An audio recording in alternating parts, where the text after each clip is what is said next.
Hello good morning students. Disha chemistry class में आपका फिर से स्वागत है। आइए आज जानते हैं मानक हाइड्रोजन इलेक्ट्रोड क्या है, कैसे इसको बनाते हैं। मानक हाइड्रोजन इलेक्ट्रोड जो होता है उसकी सहायता से हम अन्य धातुओं के इलेक्ट्रोड को कैसे ज्ञात कर सकते हैं। मैंने इससे पिछली वाली वीडियो में आपको बताया था कि बेटा जिंक का जो Zn होता है, जिंक का इलेक्ट्रोड विभव, जिंक का इलेक्ट्रोड विभव जिसको हमने Zn2+Zn में व्यक्त किया था। कल आपको की वीडियो में आपको बताया था कि इसको व्यक्त किया था और इसका मान -0.76 वोल्ट। मैंने बताया ये आगे आपको बताएंगे -0.76 वोल्ट कैसे आया, ठीक है। और आपका कॉपर का Cu2+Cu इसका होता है +0.34 वोल्ट। इस ये मान कैसे आया आज की वीडियो में हम जानेंगे कि Zn का इलेक्ट्रोड इतना और कॉपर का इलेक्ट्रोड इतना या अन्य किसी भी धातु का इलेक्ट्रोड कैसे हम ज्ञात कर सकते हैं। उसका सबसे बढ़िया उदाहरण है हाइड्रोजन का इलेक्ट्रोड विभव, है ना बेटा। तो स्टार्ट करते हैं हाइड्रोजन इलेक्ट्रोड। तो बेटा हाइड्रोजन इलेक्ट्रोड क्या होता है, इसमें आता है मानक hydrogen electrode.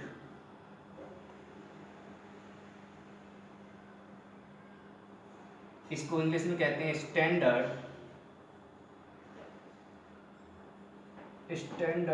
Hydrogen electrode. Shortcut में इसको एस, पहला अक्षर एस है, फिर एच है, उसके बाद ई है, तो एस एच ई से नाम से जानते हैं। अब मानक हाइड्रोजन इलेक्ट्रोड ही ऐसा इलेक्ट्रोड है पूरे विश्व में, इसकी सहायता से प्रत्येक पदार्थ का, प्रत्येक धातुओं का, चाहे धातु हो चाहे अधातु है, इलेक्ट्रोड विभव ज्ञात किए जाते हैं। अब आप सोच रहे सर इसकी सहायता हम कैसे क्यों लेनी पड़ती, किस वजह से इसकी सहायता लेते हैं। तो इसको बेटा मानक माना गया है। मानक जैसे किसी चीज़ को तौलते हैं तो उसके लिए मानक का प्रयोग करते हैं, स्टैंडर्ड का प्रयोग करते हैं, वैसे ही मानक प्रयोग किया गया है, ठीक है। तो इसलिए मानक इसको मानते हैं।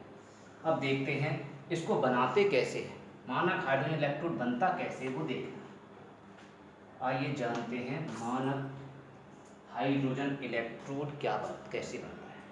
तो देखिए मानक हाइड्रोजन इलेक्ट्रोड बनाने के लिए बेटा इसमें एक चीज़ दिखा था, इसमें हाइड्रोजन इलेक्ट्रोड था, हाइड्रोजन इलेक्ट्रोड। आप लोगों को हमने इलेक्ट्रोड बनाना इससे पिछली वीडियो में सिखा दिया था। इलेक्ट्रोड कैसे बनाते हैं आइए फिर दोबारा से रिवीजन करते हैं, रिवाइज करते हैं। मैंने आपको बताया था इलेक्ट्रोड बनाने के लिए दो चीज़ें चाहिए होती हैं, एक चाहिए छड़ और एक चाहिए इसी छड़ का विलयन, इसी छड़ का विलयन। ये छड़ चाहिए जिसकी छड़ यहाँ अगर Zn की आपने जिंक छड़ ले ली तो विलयन आपको Zn जिंक का ही होना चाहिए, Zn ही होनी चाहिए। यहाँ Zn यहाँ सेम मैच करना चाहिए। यहाँ Cu के ले लिया तो यहाँ भी Cu का विलयन होना चाहिए। बात समझ में आ रही। तो आपको बताया था छड़ होनी चाहिए, मतलब सॉलिड होना चाहिए। छड़ कैसी, ऐसी छड़ को, ऐसी छड़ लो और इस छड़ को इस लवड़ के, इस विलयन में, विलयन लिक्विड है ये, इस लिक्विड में इसको डुबो दो ऐसे। अगर जिंक की छड़ ले ली, जिंक की छड़ ली है तो आपको जिंक के विलयन में इसको डुबो देंगे, जिंक ZnSO4 विलयन में, ठीक है। तब बनेगा आपका जिंक इलेक्ट्रोड। तब इसका नाम क्या नाम जाना जाएगा, इसको जिंक इलेक्ट्रोड कहेंगे, जिंक इलेक्ट्रोड कहेंगे, ठीक है। अब उसी प्रकार हम हाइड्रोजन का इलेक्ट्रोड बनाएंगे। जिस प्रकार जिंक का इलेक्ट्रोड बनाया उसी प्रकार हाइड्रोजन का इलेक्ट्रोड बनाएंगे, क्योंकि इस इलेक्ट्रोड के आगे हाइड्रोजन शब्द लिखा है तो हाइड्रोजन इलेक्ट्रोड बनाएंगे। इसमें इलेक्ट्रोड के आगे जिंक लिखा है तो जिंक का इलेक्ट्रोड बनाएंगे तो जिंक लेंगे, जिंक जिंक जिंक।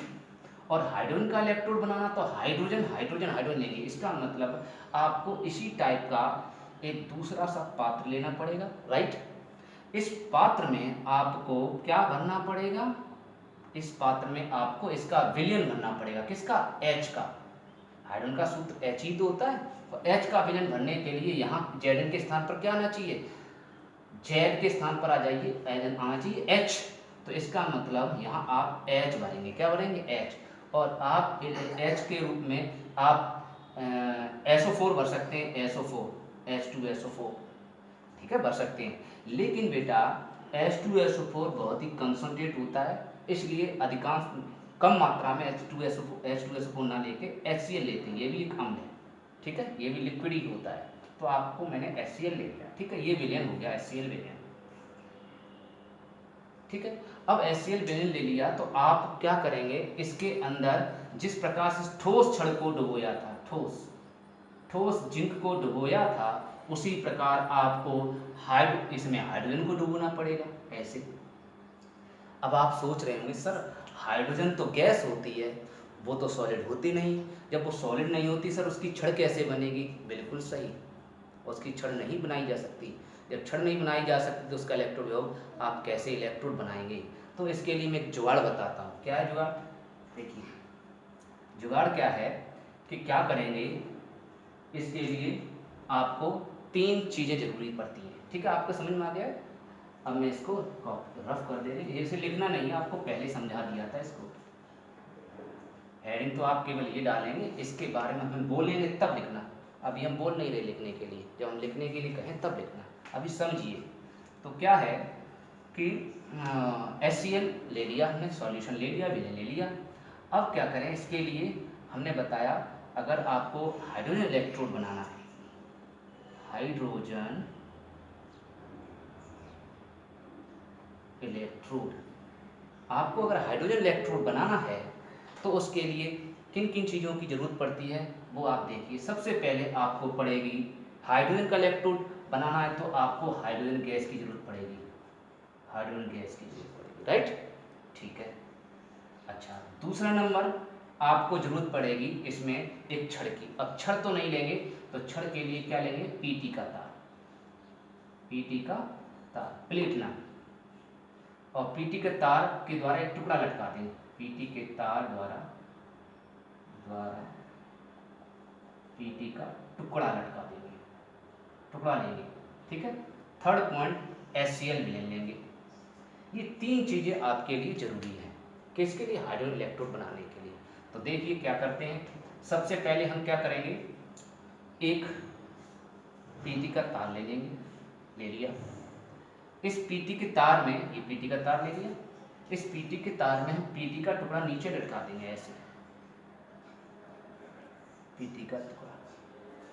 अब आप पूछ रहे हैं सर पीटी का टुकड़ा ही क्यों लिया? बेटा पीटी का टुकड़ा अक्रिय होता है, धातु है लेकिन ये क्रिया नहीं करता, इसलिए पीटी का टुकड़ा लिया जाता है, ठीक है।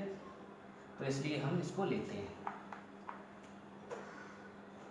तो हमने पीटी का टुकड़ा लटका दिया इसके नीचे, पीटी टुकड़ा, पीटी का टुकड़ा ले लिया, और ये पीटी का वायर है, पीटी का तार है। लेकिन अभी भी गैस कैसे फ्लो होगी? अभी भी गैस आप डाल नहीं सकते। तो क्या करेंगे, इस पीटी के टुकड़े को एक कांच की नली में अंदर बंद कर देंगे। कौन सी नली? कांच की। जिस प्रकार आपने कभी पर्सनल वो क्या नाम गैस जार को देखा होगा, उल्टा रखा गैस जार, उसी प्रकार उल्टे गैस जार पे इसको बंद कर देंगे, उल्टा गैस जार बन गया आपका, ठीक है। इस तरह से ये तार है, इस तरह से इसको डुबो देंगे, ठीक है।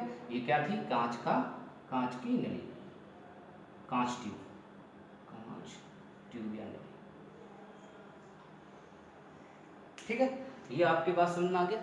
अच्छा, अब क्या करेंगे, अभी कुछ नहीं हुआ, अभी मैंने केवल अरेंजमेंट किया है। अब क्या करेंगे, अब इस जो आपको होल दिखाई दे रहा है, इस होल की सहायता से H2 गैस इसके अंदर प्रवाहित करेंगे। क्या करेंगे? H2 gas. जब H2 गैस जाएगी तो ये H2 गैस ऐसे होते हुए, इस तरह से होते हुए क्या करेगी, इससे टकराएगी और यहाँ टकराने के लिए इससे टकराएगी, और इधर भी इसका मार्ग, इधर भी जाएगी, इधर भी जाएगी, तो इससे टकराएगी। तो क्या होगा, इससे क्रिया जरूर नहीं करेगी, लेकिन ये पीटी क्या करता है, इसको अवशोषित कर लेता है। पीटी के अंदर ऐसे कुछ छिद्र होते हैं जो इस गैस को क्या कर लेते हैं, एब्जॉर्ब कर लेते हैं, अवशोषित कर लेते हैं, और कुछ ये गैस, कुछ मात्रा में गैस इस तरह से होती हुई विलयन में चली जाती है, अर्थात विलयन में ऐसे इस तरह से नीले नीले विलयन में विलीन हो जाती है। इसका मतलब इस गैस का, H2 गैस का इसके बीच और इसके बीच संबंध स्थापित हो गया। क्यों? क्योंकि कोई बच्चा, एक मान लीजिए आपके घर में कोई अतिथि आया, तो वो अतिथि आया, वो अतिथि इस घर में भी चला गया और उसके बाद दूसरी घर में भी चला गया, तो आप उससे क्या अंदाजा लगाएंगे, आप अंदाजा लगाएंगे कि उस अतिथि का इससे और इससे कनेक्शन है। जब इससे कनेक्शन है तो इन दोनों का भी आपस में कनेक्शन होगा, इन दोनों का आपस में कनेक्शन होगा, अर्थात इन दोनों के बीच विभव उत्पन्न होगा, तब बनेगा इलेक्ट्रोड विभव। ठीक है, चलो बात समझ आ गई। इसका मतलब है, अब बात करते हैं तो आपका इस तरह से ऐसी प्रोसेस होती है, उसको कहते हैं हाइड्रोजन इलेक्ट्रोड। तो ये आपका हाइड्रोजन इलेक्ट्रोड बन गया। ठीक है, लेकिन बेटा इसमें लगा है मानक। अभी इस समय हाइड्रोजन इलेक्ट्रोड बना है लेकिन मानक नहीं बना, इसमें लग जाता है मानक। जब मानक लग जाता है तो मानक आपको लगाने के लिए क्या करना पड़ता है, मानक मानने पड़ते, मानक माने मानना पड़ता है।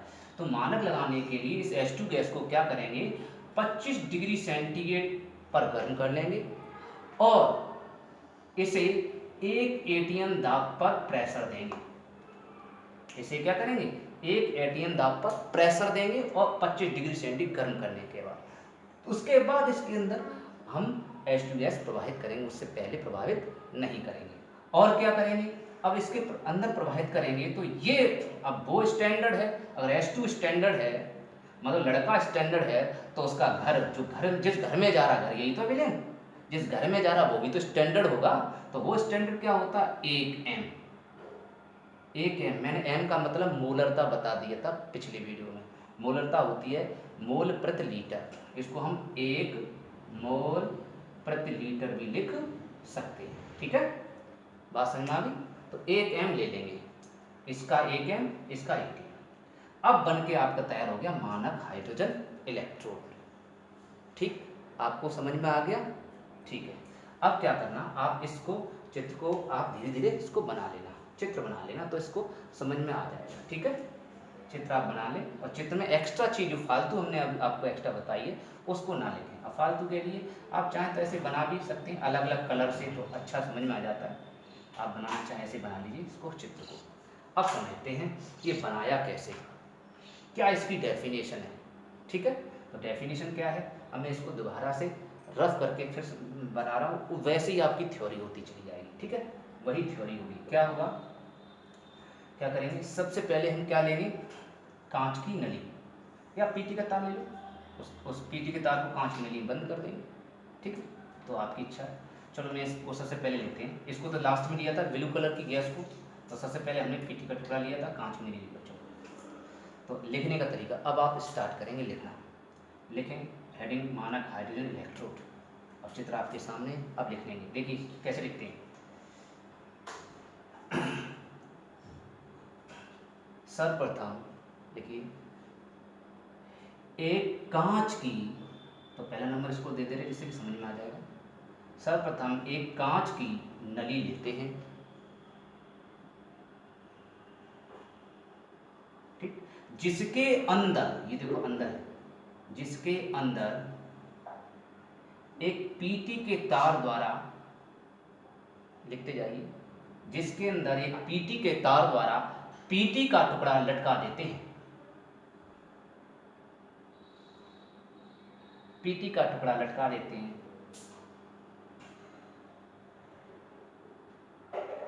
ठीक है, लटका दिया इस तरह से पीटी का टुकड़ा, मैं इसको रफ कर देना समझ में आ जाएगा। ये पीटी का टुकड़ा लटका देते हैं। फिर क्या, इस टुकड़े को, इस पीटी टुकड़े युक्त प्रणाली को क्या करेंगे, ले जाकर किस में डुबो देंगे, उसको हम HCl विलयन में डुबो देंगे। तो HCl विलयन में डुबोते जा रहे हैं, देखिए HCl विलयन हमने इसको डुबो दिया, ऐसे डुबो देते हैं।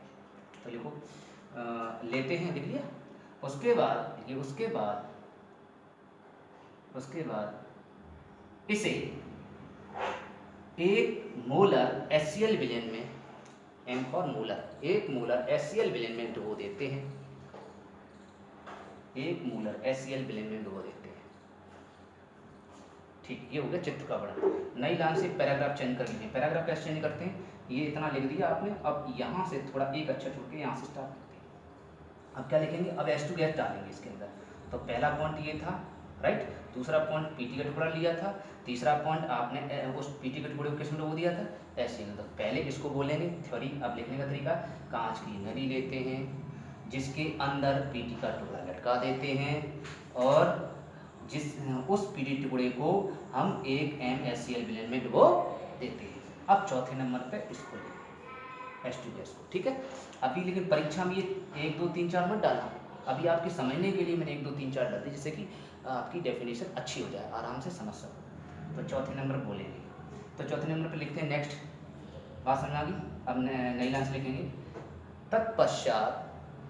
तत्पश्चात लिखा, तत्पश्चात। अगर तत्पश्चात नहीं लिख पाते हो तो आप उसके बाद लिख लो। तत्पश्चात लिखने में तो अब इसको गलत, अगर उसको दिक्कत होती है तो आप उसके बाद, उसके बाद का मतलब ये होता तत्पश्चात।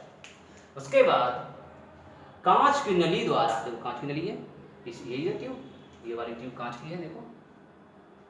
फिर उसके बाद कांच की नली द्वारा 25 डिग्री सेंटीग्रेड ताप और एक वायुमंडलीय दाब, ये दाब है बेटा, मैंने बताया था पिछले वीडियो में, एक वायुमंडलीय दाब जिसको 1 atm कहते हैं, व्यक्त करते हैं, एक वायुमंडलीय दाब पर H2 गैस, हाइड्रोजन गैस प्रवाहित करते हैं, गैस प्रवाहित करते हैं। तो यह गैस कुछ मात्रा में पीटी के टुकड़े द्वारा अवशोषित कर ली जाती है। यह गैस कुछ मात्रा में पीटी के टुकड़े द्वारा अवशोषित कर ली जाती है और कुछ अम्ल के, अम्ल है HCl, ये अम्ल है, और कुछ अम्ल के मोलर विलयन में, ये मोलर विलयन है, एम माने मोलर, मोलर विलयन में विलीन हो जाती है। विलीन माने छिप जाती है, छिप जाती है। इस प्रकार, लिख लिया आगे, इस प्रकार मानक हाइड्रोजन इलेक्ट्रोड का निर्माण हो जाता है। इस प्रकार बने, या ऐसे इसे मानक हाइड्रोजन इलेक्ट्रोड कहते हैं, इसलिए इस प्रकार ना लिखो। इस प्रकार मानक हाइड्रोजन इलेक्ट्रोड का निर्माण हो जाता है, या फिर इसे मानक हाइड्रोजन इलेक्ट्रोड कहते हैं, बात ही। ठीक है, इस तरह से बन गया। अब इसका कार्य क्या है, मतलब इसको बनाया क्यों है, साइंटिस्टों ने इसका निर्माण क्यों किया।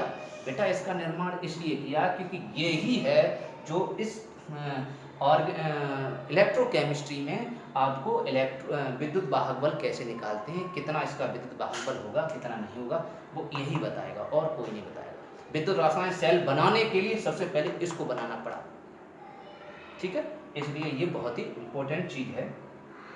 तो इसको कैसे बनाते हैं, बनाना आपको समझ में आ गया। अब सुनिए बेटा, इसके लिए 2 चीज़ें आवश्यक हैं। इसके लिए आप 2 चीज़ें याद रखें हर हाल में, प्रत्येक स्टूडेंट को 2 बातें याद रखनी चाहिए। कौन कौन सी, पहला है आपका, इसके लिए 2 चीज़ें जरूरी हैं। पहला आपका, ऐसे चित्र बना लेते तो समझ में अच्छा आ जाता है। पहला है आपका इलेक्ट्रोड विभव। क्या, इलेक्ट्रोड विभव, क्योंकि बेटा विभव मैंने अभी बताया था, जब इसमें इसके घर में भी ये ब्लू वाली, ये मतलब कहने हैं ब्लू माने हाइड्रोजन गैस, हाइड्रोजन गैस इसके घर में भी चलेगी और हाइड्रोजन गैस इसके घर में भी चलेगी। इसका मतलब इन दोनों में संबंध स्थापित हो गया, विभवांतर उत्पन्न हो गया, विभवांतर उत्पन्न हुआ तो विभव उत्पन्न हुआ, ठीक है। तो इसलिए इलेक्ट्रोड विभव कहते हैं। इसका इलेक्ट्रोड विभव किसका, हाइड्रोजन का, इसका इलेक्ट्रोड विभव सदैव 0.0 वोल्ट मानते हैं। ये बेटा ज्ञात नहीं है, ये निकलता नहीं है, इसको माना जाता है, स्टैंडर्ड है, ये मानक है। वैज्ञानिकों ने इससे शुरुआत की है, इसलिए हमेशा 0 मानते हैं, ठीक है, ज्ञात नहीं किया जा सकता, इसको मानते हैं। तो दूसरा पॉइंट है आपका, पहला है इलेक्ट्रोड विभव इतना होता है, याद रखेंगे इसका, किसका, H2 का। और दूसरा ये इम्पोर्टेंट चीज़ है बेटा, दूसरी इम्पोर्टेंट चीज़ क्या है कि ये हाइड्रोजन इलेक्ट्रोड जो है बेटा एनोड के रूप में भी कार्य करता है और कैथोड के रूप में भी कार्य करता है। ये खास बात है, वाह क्या बात है, मतलब ऑलराउंडर है ना। पाकिस्तान में भी खेल सकता है, इंडिया में भी खेल सकता है, इसका मतलब एनोड के रूप में भी कार्य कर सकता है और कैथोड के रूप में भी कार्य कर सकता है। ये इसके अंदर प्रॉपर्टी होती है। अब आइए देखते हैं कि एनोड के रूप में कैसे कार्य करता है। चलो चलते हैं, ये तो आपने बना ही लिया। चलो चलते हैं कि एनोड के रूप में किस प्रकार कार्य करता है। देखिए मैं दोबारा लिख देता हूँ इसको। एनोड और ये कैथोड। कल आपको बताया था बेटा एनोड कैसा लिया जाता है। एनोड पर सदैव क्या होता है, ऑक्सीडेशन। कल बताया था ऑक्सीकरण के लिए माइनस का चिन्ह यूज होता है। इस पर क्या होता है, सदैव ऑक्सीकरण। ये आपको ध्यान रखना पड़ेगा, ये ध्यान नहीं रखोगे तो आपने भूल जाओगे। इसके लिए मैं ट्रिक बताई थी, लॉन, LOAN, है ना, बताया था LOAN, ऐसे बताया था। तो A for anode, A for anode, O for oxidation. Oxidation माने ऑक्सीकरण। तो इसका मतलब है एनोड पर ऑक्सीकरण होता है, तो एनोड होगा तो ऑक्सीकरण होगा। और N for negative, negative, negative माने माइनस का चिन्ह आएगा, तो ये माइनस का चिन्ह आया, ठीक है। और L for left, L for left, left means बाएं। इसका मतलब इसको हम हमेशा इस साइड में लेंगे, इस साइड में अपनी तरफ को लेंगे। किसको, एनोड को हमेशा इस साइड में और कैथोड को हमेशा उस साइड में लेंगे। ये नियम ट्रिक बताती है। ट्रिक मैंने आपको बताई, गजब की ट्रिक है, इसको समझ लें, ठीक है। तो ये ध्यान रखना इस चीज को। तो चलिए देखते हैं। तो एनोड आपका माइनस है, ऑक्सीकरण होगा। अब बात करते हैं ऑक्सीकरण के होता कैसे है। आपकी अभी मैंने बताया था H2 गैस लिया था। मैं आपको दोबारा से इसको फिगर बनाना पड़ रहा है, थोड़ा सा बना दे रहे जल्दी से। पीटी का टुकड़ा ले लिया था और इसमें हमने HCl विलयन, ये HCl विलयन था और ये पीटी का टुकड़ा था, राइट। इसके अंदर मैंने क्या की थी, हाइड्रोजन गैस डाल दी थी। इसके अंदर हाइड्रोजन गैस को डाल दी, ये हाइड्रोजन गैस जा रही है, ठीक है। अब ऑक्सीकरण कैसे होता है। ऑक्सीकरण का मतलब है जो इलेक्ट्रॉन का त्याग करे। ऑक्सीकरण का मतलब मैंने बताया था माने निकाले, जो इलेक्ट्रॉन को निकाले। आप कभी उल्टी करते हो तो निकालते ही हो, ऐसा समझ लो। मतलब निकालना, अर्थात ऑक्सीकरण का मतलब होता है इलेक्ट्रॉन निकालना। तो इलेक्ट्रॉन कौन निकालेगी, हाइड्रोजन। किसका इलेक्ट्रॉन है, हाइड्रोजन का। तो हाइड्रोजन इलेक्ट्रॉन निकालेगी। हाइड्रोजन का सूत्र क्या है, H2। तो H2 क्या करेगी, इलेक्ट्रॉन निकालेगी, ऑक्सीकरण होगा। तो इलेक्ट्रॉन निकालेगी, तो इलेक्ट्रॉन कैसे निकलेंगे। इस समय अगर एक H है, समझना बेटा, एक H है तो एक इलेक्ट्रॉन आएगा, ठीक है, और एक H प्लस बच जाएगा। मैंने कल बताया था पिछली वीडियो में, जितने माइनस आते हैं, एक का गुणा माइनस में किया तो एक माइनस, तो यहाँ एक प्लस आएगा। और चूंकि यहाँ होता है 2H, तभी तो 2H2 आया। इसको यहाँ 2H यहाँ ना लिख के नीचे लिखा जाता है, क्योंकि गैस है, क्योंकि ये क्या है, G है, G फॉर गैस, इसलिए इसको ऐसे लिखा जाता है। ये G है, जब G तो दो आयन बनाएगी तो दो आयन यहाँ लिख देंगे, ठीक है। दो आयन बनेंगे तो ये प्लस है, और प्लस के रूप में कल बताया था आपको एक्वस लिखा जाता है, जलीय होता है। जिसके ऊपर प्लस होता है, जिसके ऊपर माइनस होता है, वे सदैव जलीय होते हैं। मतलब आवेश जिसके ऊपर आएगा वो जल में होगा, क्योंकि आवेश हमेशा जल में चलता है, ठीक है। तो ए अर्थात इसके अंदर दो प्लस हो गए, देखो दो का मल्टीप्लाई किया, दो प्लस, तो यहाँ आ जाना चाहिए दो माइनस, दो माइनस, ठीक है। बात समझ में आ गई। तो ये आपकी ऑक्सीकरण हो गया। हाई स्कूल में आपने हाई स्कूल में भी आपने फर्स्ट ईयर में ऑक्सीकरण अपचयन जो रेडॉक्स विभव है, रेडॉक्स अक्रियाएं हैं, उसमें आपने लेसन में देखा है कि वे अक्रियाएं जिनमें ऑक्सीकरण होता है, ऑक्सीकरण होता है, उन्हें ऑक्सीकरण अक्रिया कहते हैं, या फिर इलेक्ट्रॉन त्यागे जाते हैं। तो बात एक ही है। तो इसमें देखो ऑक्सीकरण संख्या बढ़ रहा है, ये 0 से +1 हो रहा है, ज़्यादा हो रहा है, इसलिए ऑक्सीकरण हो रहा है। तो ये ऑक्सीकरण हो गया, ठीक है। अब बात आती है कैथोड। तो कैथोड कैसा होता है आपका, पॉजिटिव। कैथोड पॉजिटिव होगा, तो इसका जस्ट अपोजिट होता है। तो इसको आप याद रखें, इसको याद करने की जरूरत नहीं है, क्योंकि एनोड का उल्टा कैथोड, प्लस का उल्टा वो माइनस का उल्टा प्लस, ऑक्सीकरण का उल्टा अपचयन। तो यहाँ रिडक्शन होगा, इसको शॉर्टकट में रिड बोलते हैं, रिड मतलब रिडक्शन, REDUCTION, रिडक्शन। तो अपचयन होगा। अपचयन बेटा कैसे होता है, अपचयन कराने के लिए मैंने आपको बताया था इधर साइड में हमेशा पॉजिटिव होना चाहिए, बताया था। अपचयन के लिए प्लस होना चाहिए और ऑक्सीकरण के लिए गंजा होना चाहिए, समझो। ऑक्सीकरण होगा तो गंजा होगा, जिसके सर पे बाल नहीं होंगे, बात समझ ना। अप चेन उस पे होगा जिसके सर पे बाल होंगे, या प्लस होगा या फिर माइनस होगा। ये मैंने उसमें ट्रिक बता दी। वैसे ही गंजा बल्ले वाले बात अच्छा शोभा नहीं देता, लेकिन आप समझ लीजिए इस तरह से, ठीक है। तो ये प्लस होना चाहिए। अब प्लस आएगा कहाँ से? ये तो चलो H2 यहाँ से गैस गई और H2 गैस होके इसने क्या ऐसे जाते जाते जाते इसने इलेक्ट्रॉन, 2 इलेक्ट्रॉन त्याग दिए, 2 इलेक्ट्रॉन फेंक दिए। 2 इलेक्ट्रॉन फेंकते हुए टूटते हुए 2H ऐसे चले गए, और ये 2H होते हुए 2H विलयन में चले गए। और इलेक्ट्रॉन किस में चले गए? इसमें। मैंने बताया था इलेक्ट्रॉन इसमें चले जाते हैं और 2H इसमें चले गए, विलीन हो गए दोनों में, आधा आधा कट के अलग अलग हो गया। अच्छा, अब बात आती है कि ये तो चलो ले इसके अंदर चला गया। अब ये H प्लस कैसे आया? तो H प्लस बताया, H प्लस में ऑक्सीकरण में उल्टा होता है, ऐसा होता है। इधर ऑक्सीकरण कैसा होता है? ऐसा। अपचयन कैसा होता है? ऐसा। मैंने कल आपको विद्युत रासायन सेल के बारे में आपको बताया था, तो उसमें कॉपर की तरफ से हमने बताया था, तो कॉपर ऊपर चढ़ रहे थे कॉपर, और अब ऊपर जाके उस इलेक्ट्रॉनों का स्वागत कर रहे थे ना। जब इलेक्ट्रॉन को स्वागत कर रहे थे तो इलेक्ट्रॉनों को खींच रहे थे, पचा रहे थे, तो कहाँ से जा रहे थे? विलयन में से। तो वहाँ विलयन था CuSO4 का, राइट, याद आया? तो वहाँ विलयन था CuSO4 का। जब CuSO4 का मैंने बताया Cu2 प्लस अलग हो गया था, SO4 डबल माइनस हो गया था, तो ये आयन ऊपर चढ़ने लगे थे, राइट। तो उसी प्रकार यहाँ HCl है, तो HCl में H अलग हो जाएगा और Cl अलग हो जाएगा, और ये आयन इसके ऊपर चढ़ने स्टार्ट हो जाएंगे। इसका मतलब उतर भी सकता है हाइड्रोजन गैस और इसके ऊपर चढ़ भी सकता है, इसलिए ऑक्सीकरण और अपचयन दोनों का कार्य करता है। तो H प्लस क्या करेगा? इस विलयन में H प्लस है, ये H प्लस ऊपर की ओर चढ़ने के लिए क्या करेगा? इलेक्ट्रॉनों को खींचेगा। ऊपर चढ़ेगा तो क्या करेगा? नसनी लेगा, और नसनी कौन है? इलेक्ट्रॉन ऊपर से आ रहे हैं, ऐसे ये इलेक्ट्रॉन आ रहे हैं, तो इलेक्ट्रॉन को खींचेगा। मैं क्यों? प्लस को खत्म करने के लिए क्या चाहिए? माइनस। तो प्लस को खत्म करने के लिए क्या होता है? माइनस, और माइनस हमेशा किस पर होता है? इलेक्ट्रॉन पर। तो इसलिए प्लस को खत्म करने के लिए इलेक्ट्रॉन हमेशा योग करना पड़ेगा। बताइए कितना प्लस? एक प्लस, तो यहाँ एक प्लस जोड़ेंगे और बनेगा आपका H। देखो प्लस का एक, माइनस का एक, प्लस एक माइनस एक जीरो हो गया, तो जीरो यहाँ लिखा, गंजा हो गया। और गंजा हो जाता जीरो होता है, जीरो लिखा नहीं जाता। लेकिन फिर बात मैंने बताया H गैस है, और गैस को 2 के रूप में लिखा जाता है, राइट। इसलिए 2 आने चाहिए। जब 2 आने चाहिए तो आप 2 का मल्टीप्लाई यहाँ भी करोगे, 2 का मल्टीप्लाई आप यहाँ भी करोगे, 2 का मल्टीप्लाई यहाँ भी करोगे। लेकिन ये आयन है तो इसको तो आगे 2 लिख सकते हैं, आयन को तो हम आगे 2 लिख सकते हैं, आयन को। लेकिन ये उदासीन होता है, गंजे को हम आगे 2 नहीं लिख के ऐसे 2 लिखते हैं, याद रखना, इस टाइप से आपको लिख सकते हैं। तो ये आपका एक्वस है, जलीय था मतलब, और ये आपकी गैस थी, मतलब गैस से जल में जा रहा था, अब जल से गैस में गैस प्रोड्यूस कर रहा है। तो इसलिए हम कह सकते हैं कि मानक हाइड्रोजन इलेक्ट्रोड जो है वो ऑक्सीकरण और एनोड और कैथोड दोनों के रूप में कार्य करता है। ठीक है, इतनी बात समझ में आ गई? बहुत बढ़िया। ये लिखना नहीं है, बस समझ लेना है, ठीक है।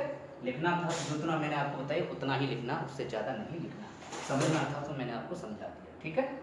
चलो, हाँ, आप चाहें तो लिख सकते हैं, ये लिख लीजिए आप, ठीक है, थोड़ा सा आगे लिख लीजिए, उसके नीचे आप लिख लें, नई लाइन से पैराग्राफ चुन कर लिखें। लिखिए हाइड्रोजन का, लिखें हाइड्रोजन का इलेक्ट्रोड विभव, हाइड्रोजन का इलेक्ट्रोड विभव सदैव 0.00 वोल्ट। आप क्या सर 3 जीरो क्यों लगा दिया? अरे एक जीरो लिख दो, ऐसी क्या 0 वोल्ट लिख दो, बात एक ही है। अब लिखा ऐसे जाता, समझा दिया। 0.00 वोल्ट माना जाता है बेटा, याद रखना, होता नहीं है, माना जाता है, माना जाता है। और ये इलेक्ट्रोड लिख लो, और ये इलेक्ट्रोड, और ये इलेक्ट्रोड, और ये इलेक्ट्रोड एनोड तथा कैथोड, एनोड तथा कैथोड दोनों के रूप में कार्य करता है। लिख लीजिए, एनोड व कैथोड दोनों के रूप में कार्य करता है।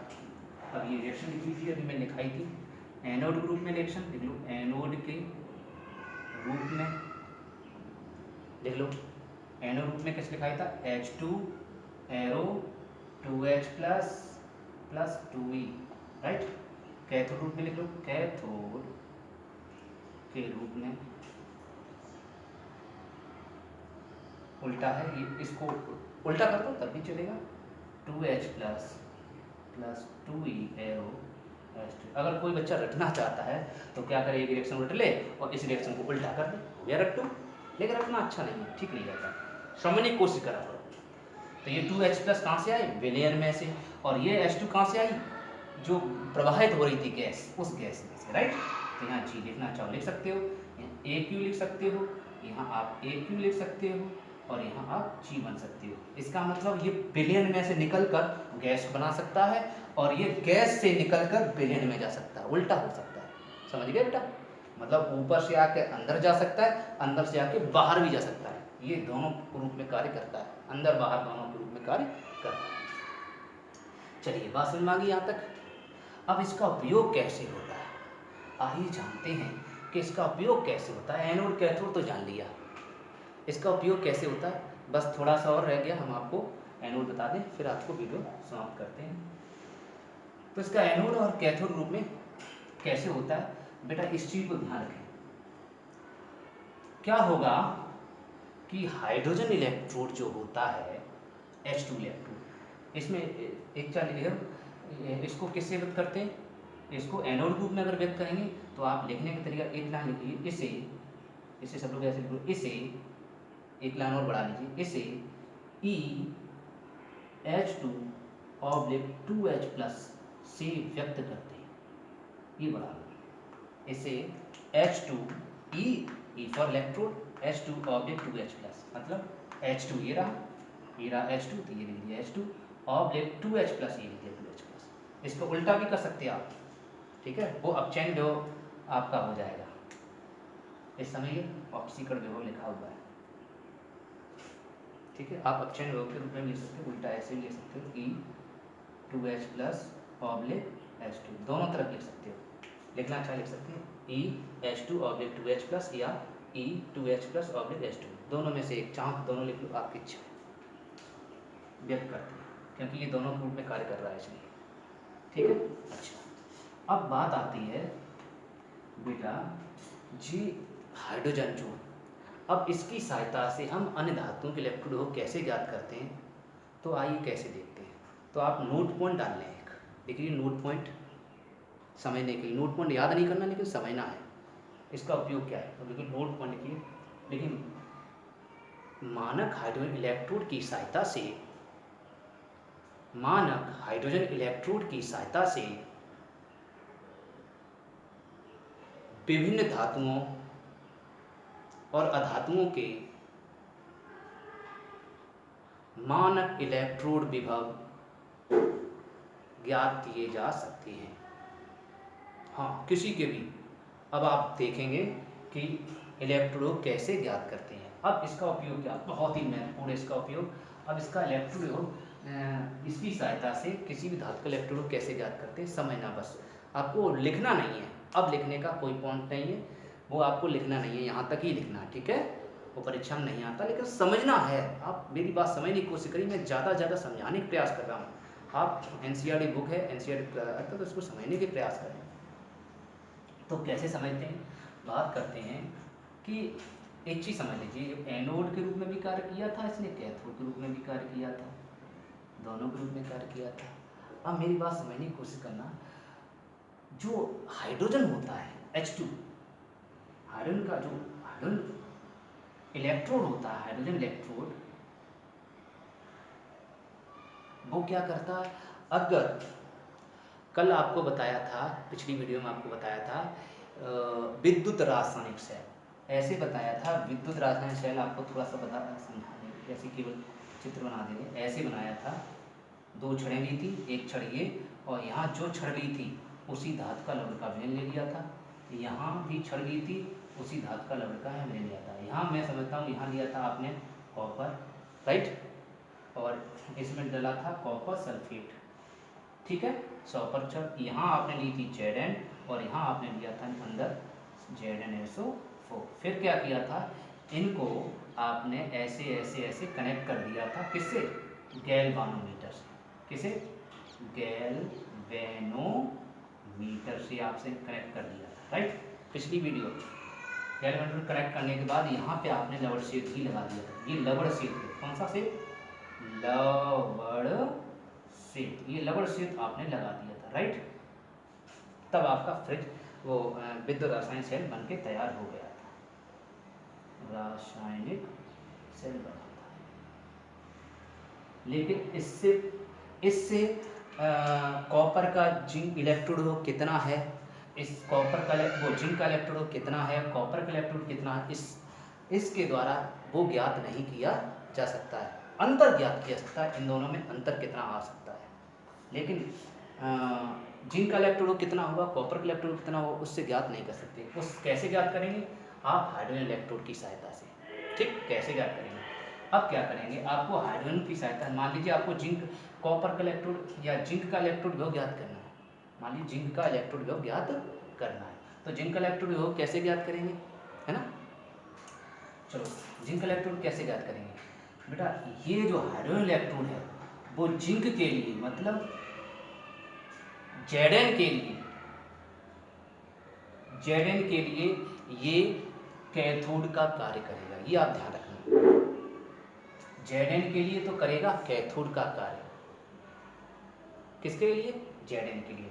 जब Zn के लिए करेगा कैथोड का कार्य, और कॉपर के लिए करेगा एनोड का कार्य। कॉपर के लिए एनोड का कार्य करेगा, और ये करेगा कैथोड का कार्य। वो सॉरी गलत बोल दिया, मतलब कॉपर के लिए ये एनोड बनेगा, एनोड का कार्य करेगा। ये करेगा एनोड और कैथोड के रूप में।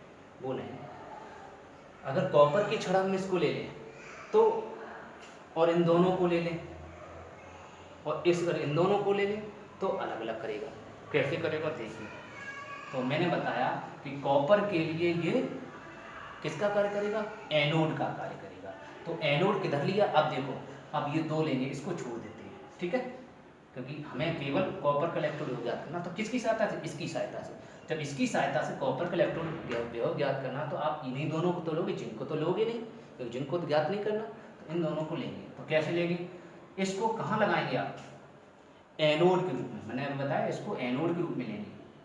किसके लिए? कॉपर के लिए। तो यहाँ आप इसको एनोड मानेंगे। क्या मानेंगे? यहाँ मानेंगे एनोड। तो यहाँ एनोड मानेंगे, तो यहाँ आप क्या लेंगे? H2 gas. वही ऐसी कांच का बर्तन लेके वही ऐसे ही आप पीटी का टुकड़ा दिखा देंगे, इस तरह समझाने के लिए, ऐसे लेंगे, ठीक है। और यहाँ पर आप क्या लेंगे? कॉपर। ये कॉपर लगाइए, कॉपर आप कैथोड के रूप में लेंगे, ठीक है, कैथोड के रूप में ले लिया। और इसी टाइप से फिर विद्युत रासायनिक सेल दोबारा से आप बना लेंगे, ऐसे ही बनाने के तैयार कर लेंगे। फिर क्या होगा, आपने बताया जैसे विद्युत रासायनिक सेल बन जाता है और इलेक्ट्रोड शेड के द्वारा पूरा सर्किट पूरा हो जाता है, परिपथ पूरा हो जाता है, तो धारा अपने आप बहने लगती है। आपको कल बताया था, जब अपने आप धारा बहेगी तो क्या होगा? इस गैल्वेनोमीटर विक्षेप आएगा, आएगा नहीं आएगा? तो जो गैल्वेनोमीटर विक्षेप आएगा, वो विक्षेप आप क्या करेंगे?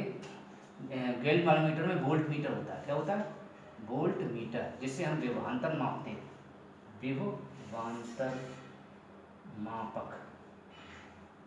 वोल्ट मीटर से क्या मापा जाता है? विभवांतर। तो विभवांतर मापते हैं, अर्थात विभव ज्ञात करते हैं। विभव को हम E से भी व्यक्त कर सकते हैं और V से भी व्यक्त कर सकते हैं, ठीक है। तो विभव को हम E से और V से व्यक्त कर सकते हैं, तो इसके द्वारा मापते हैं। तो क्या होगा, जब धारा बहेगी तो इसमें विभवांतर अपने आप ऑटोमेटिक, देखते ही आप देखेंगे, ये प्रैक्टिकल है, मैंने आपको बताया भी था कि इनको प्रैक्टिकल के द्वारा ही अच्छा समझ सकते हो, प्रैक्टिकल के द्वारा ही मान आता है। तो विभवांतर में वोल्ट मीटर क्या आएगा? ये मान आपका आ जाएगा 0.34 ऑटोमेटिक। ये अपने आप देखते इसमें अपने आप जो भी मान आएगा वो आप यहाँ लिख देंगे, और मैं बताऊँगा इसका मान 0.34 आएगा, ठीक है। जो मैंने प्रैक्टिकल किया है वो उस प्रैक्टिकल के अकॉर्डिंग बता रहा हूँ कि इसका मान 0.34 वोल्ट आएगा, ठीक है। ये कुल विभवांतर हो गया। कैसा होगा? कुल विभवांतर। विभवांतर क्यों आया? क्योंकि ये दो क्षण हैं और दो क्षणों के बीच जो कार्य होता है तो अंतर आता है, विभवांतर आया, अर्थात इसको कहते हैं ई सेल। कल आपको बताया था विद्युत वाहक बल, इसी को हम ईएमएफ से ही व्यक्त करते हैं। तो ईएमएफ का मान आ गया, इसी को ई सेल कहते हैं, इसी को ईएमएफ कहते हैं। तो वोल्ट मीटर में जो भी मान आएगा वो सेल विभव का मान होगा या विद्युत वाहक बल का मान होगा, ठीक है। ना इसका होगा ना इसका होगा, इन दोनों का योग होगा, ठीक, दोनों के जोड़ से आया इसलिए। चलो इतनी बात समझ में आ गई। ये ऑटोमेटिक धारा बहने से अपने आप इतना विभवांतर आ गया। मान लीजिए इतना विभवांतर आ गया। अब हमें इसका विभव ज्ञात करना कितना होगा, तो देखो कैसे निकालते हैं। अब सूत्र आप जानते हैं कि ई सेल, कल बताया था, ई सेल बराबर होता है ई कैथोड माइनस ई एनोड। क्या सूत्र होता है? ई कैथोड माइनस ई एनोड।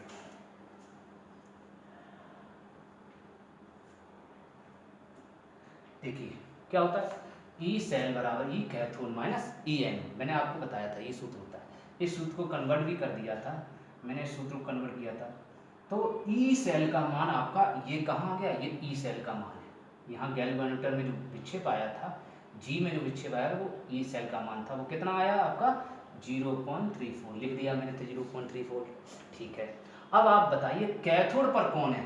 कैथोड पर है कौन? कैथोड इधर है या कैथोड इधर है? कैथोड है इधर। कैथोड पर कौन है?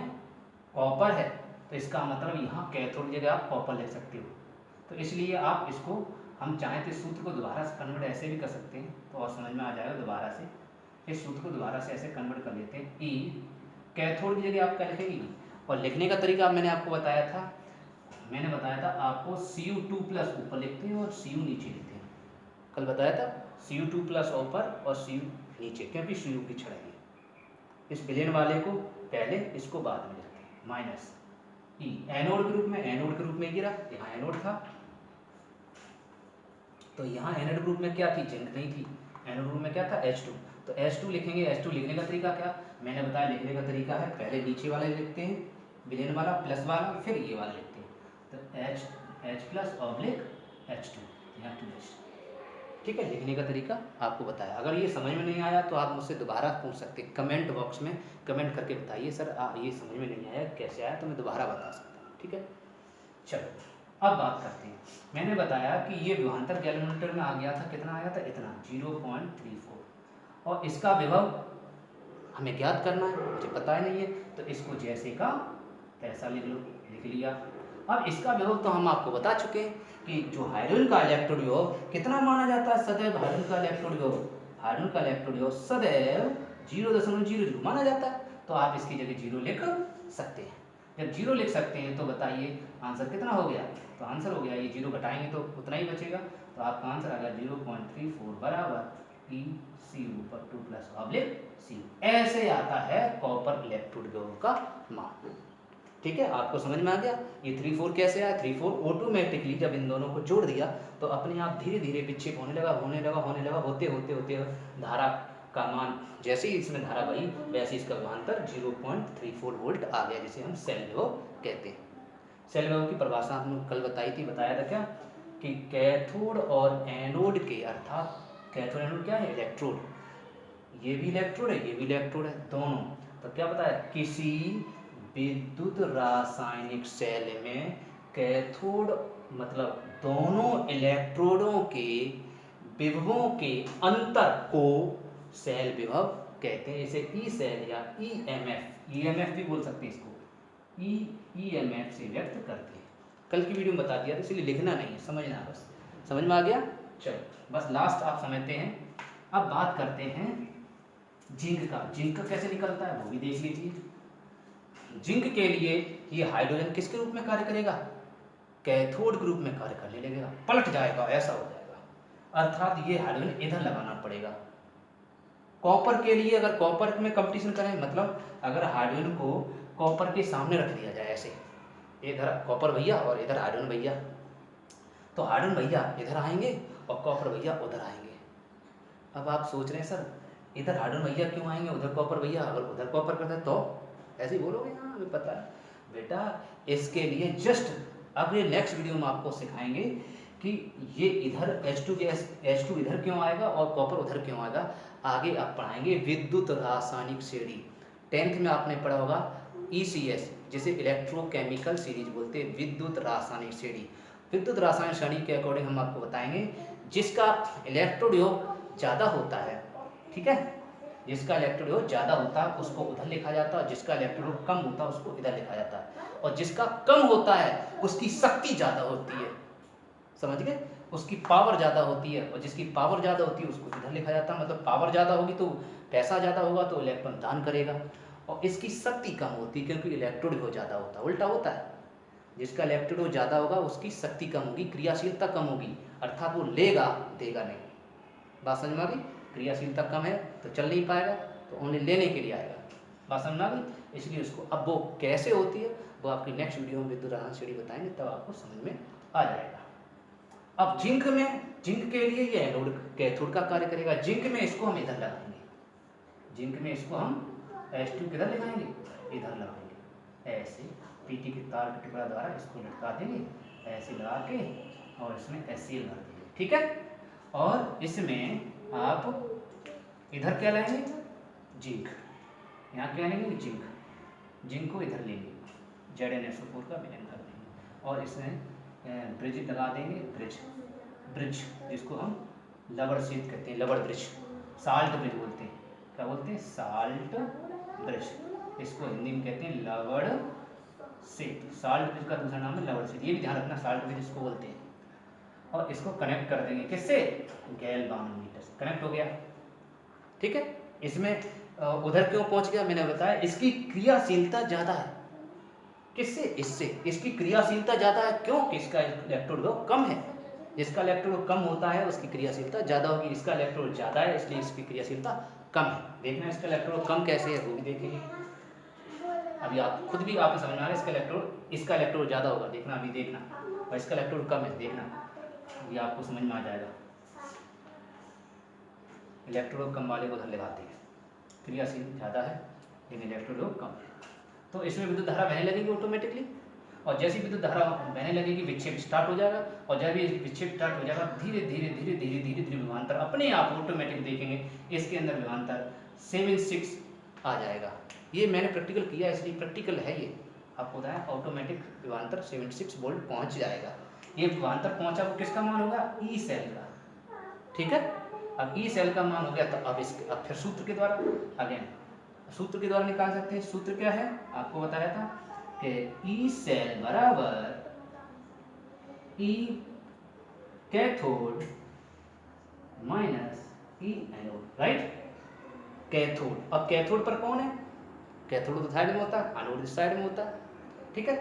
कैथोड, कैथोड पर कौन है, H2, तो कैथोड पे H2 है। लिखने का तरीका क्या है, मैंने लिखने का तरीका बताया H2, और ये ना मैंने बताया पहले प्लस वाला अर्थात विलयन वाला, फिर ऊपर वाला H2, लिखने का तरीका यही है, राइट। उसके बाद ये वाला एनोड, ये रहा, इस पर एनोड लिखते हैं। एनोड हमेशा LH इधर लेते हैं, ट्रिक बताया था LOAN, ट्रिक LOAN मैंने लॉन बताया था, इस ट्रिक के द्वारा इसको एनोड को हमेशा इधर ही लेते हैं, याद रखना। कैथोड को हमेशा उधर ही लेते हैं, ठीक है, याद रखना। तो एनोड इधर आया, एनोड किसको लिया, Zn, तो Zn को कैसे लिखेंगे, Zn के बाद Zn2 प्लस, नहीं नहीं गलत, Zn के बाद Zn2 नहीं, पहले विलयन वाला मतलब ये वाला अर्थात Zn2 प्लस ऑब्लिक उसके बाद Zn वाला, राइट है। 2 प्लस कैसे आया, इस पर 2 प्लस कैसे आया मैंने आपको पिछली वीडियो में बता दिया, 2 प्लस उससे समझ लेना, ऐसे आया। अब ई सेल का मान आपने कितना निकाल लिया, 0.76, राइट है। और ये मान आप जानते हैं कितना होता है, अभी बताया पागल 0, और ये मान आपको निकालना तो जैसे का तैसा। आगे बात समझ में। अब बताइए, अब 0 में अगर माइनस जोड़े तो कितना रहेगा, 0 में माइनस जोड़े तो माइनस का माइनस ही रहेगा, 0.76 बराबर आएगा माइनस ई Zn2 प्लस ऑब्लिक Zn, आ गया। अब इस माइनस को उठा के इधर ले जाएं तो इसको ऐसे लिख सकते हैं कि Zn2 प्लस ऑब्लिक Zn बराबर माइनस 0.76 वोल्ट। देखिए आप लोग देख रहे हैं कि इसका इलेक्ट्रोड योग कम है, देखिए अपने आप माइनस में आया, इसका मतलब इसका इलेक्ट्रोड कम है, किससे, इससे। इसका इलेक्ट्रोड ज़्यादा है, इसका इलेक्ट्रोड ज़्यादा है तो इसकी पचाने की क्षमता ज़्यादा है, ठीक है। इलेक्ट्रोड ज़्यादा है तो इसकी अपचायक क्षमता ज़्यादा, अपचायक क्षमता ज़्यादा है, इसीलिए ये हमेशा कैथोड की तरफ कार्य करेगा, अपचयन करेगा अर्थात इलेक्ट्रॉनों को लेगा। इसकी ऑक्सीकृत होने की क्षमता ज़्यादा है क्योंकि ये कमज़ोर है, माइनस इलेक्ट्रोड वो कम है, और इलेक्ट्रोड वो कम है तो ये इलेक्ट्रॉन दान करेगा, सही है। क्रियाशीलता ज़्यादा होगी, रिएक्टिविटी ज़्यादा होगी, एक्टिव ज़्यादा होगा, क्योंकि हल्का है तो रिएक्टिव ज़्यादा होगा, याद रखना। वो भारी है इधर वाला, कम एक्टिव है, समझ में आ गया बेटा? क्योंकि इलेक्ट्रोड ज़्यादा है, याद रखना इलेक्ट्रोड ज़्यादा है तो कम एक्टिव है, भारी है, और इसका इलेक्ट्रोड कम है तो हल्का है तो एक्टिव है, दौड़ लगाएगा चलेगा। इलेक्ट्रॉन ये जल्दी भेज सकता है, ये इलेक्ट्रॉन भेज नहीं पाएगा तो इलेक्ट्रॉन लेगा, भेज नहीं पाएगा। तो आज की वीडियो में आपने देखा कि इलेक्ट्रोड कैसे आ जाता है, ये -76 कैसे आया अपने आप देखा ऐसे, और वो कैसे ऐसे इसी प्रकार हम किसी भी धातु का इलेक्ट्रोड ज्ञात कर सकते हैं, यहाँ तक कि और गैसों का भी निकाल सकते हैं। गैस में जैसे हाइड्रोजन गैस का निकाला था वैसे ही हम, लेकिन हाइड्रोजन इलेक्ट्रोड को उस गैस के साथ जोड़ना पड़ेगा तभी इलेक्ट्रोड हो आएगा। ऑक्सीजन का निकालना तो ऑक्सीजन को इस हाइड्रोजन के साथ जोड़ेंगे। अगर आपको हीलियम का निकालना है, मतलब किसी भी गैस का निकालना, किसी पदार्थ का, लोहे का निकालना, तो भी हाइड्रोजन गैस आपको लेनी पड़ेगी, तभी इलेक्ट्रोड विभव ज्ञात किया जा सकता है। ठीक है, आज तक की वीडियो में इतना ही। आप उसको समझना था, लिखना नहीं है, ये परीक्षा में आता नहीं है, ठीक है, लेकिन आपको समझाया कि इलेक्ट्रोड कैसे आता है। आपके मन में ये जिज्ञासा रहती है कि सर ये मान कैसे आया, ये माइनस कैसे हो गया, प्लस वो वाला प्लस कैसे हो गया, इसलिए मैंने बता दिया। ठीक है, चलो आज की वीडियो में इतना ही काफ़ी है।